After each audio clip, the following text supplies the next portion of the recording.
નથી પાણીની વ્યવસ્થા, નથી લાઇટની વ્યવસ્થા, નથી પંખાની વ્યવસ્થા, અને 2 દિવસથી ઉમેદવારો લાઇનમાં ઉભા રહે અને આજે જટિલ પ્રક્રિયામાંથી પસાર થઈ રહ્યા છે. આવી જટિલ પ્રક્રિયા સરકારે તાત્કાલિક ધોરણે નાબૂદ કરવી જોઈએ અને સરળ રીતે સરકારે આપેલા આધાર કાર્ડ, ચૂંટણી કાર્ડ, દાખલા, લિવિંગ સર્ટિફિકેટ, લાઇટ બિલના પુરાવા, આ પુરાવાને રહેઠાણના પુરાવા તરીકે માન્ય રાખવા જોઈએ, જેથી આ તમામ ઉમેદવારોને આટલી બધી જટિલ પ્રક્રિયામાંથી પસાર ન થવું જોઈએ. સાથે સાથે 2 વાગ્યા સુધી તલાટી મંત્રીઓ અહીં હાજર હોય છે અને તલાટી મંત્રી જતા રહે એટલે આ લોકોને બીજા દિવસે લાઇનમાં ઊભું રહેવું પડે છે. તો આવી જટિલ પ્રક્રિયામાંથી ઉમેદવારોને રાહત મળે એવી તાત્કાલિક મારી માંગણી છે. 2 વાગ્યા પછી અમારે ફિલ્ડની કામગીરી કરવાની હોય, તો ફિલ્ડની કામગીરી કરવાની હોય તો આટલા બધા ઉમેદવારોને આમાં કોઈ કોલેજ કરતા હશે, કોઈ ગૃહિણી હશે, કોઈ બીજા કામ ધંધા કરતા હશે, કોઈ બીજી પ્રાઇવેટ જોબ કરતા હશે, એ લોકોની જટિલ પ્રક્રિયામાંથી આટલું બધું પસાર થાય અને આટલું બધું એને વેઠવું પડે છે.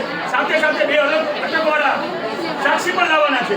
તો આટલી બધી ભીડની કરી એ કરતાં અલગ વોર્ડ વાઇઝ માંડવા નાખી અને તાત્કાલિક ધોરણે આ લોકોને રહેઠાણના પુરાવામાં માન્યતા મળે એવું કરવું જોઈએ. હું તો એવું જ માંગણી છે કે આટલી બધી જટિલ પ્રક્રિયામાંથી આપણે આ ઉમેદવારોને બાકાત કરી અને આપણા જે સરકારે ગવર્મેન્ટ ઓફ ઇન્ડિયાએ આપેલા રહેઠાણી પુરાવા છે એ માન્ય કરવા.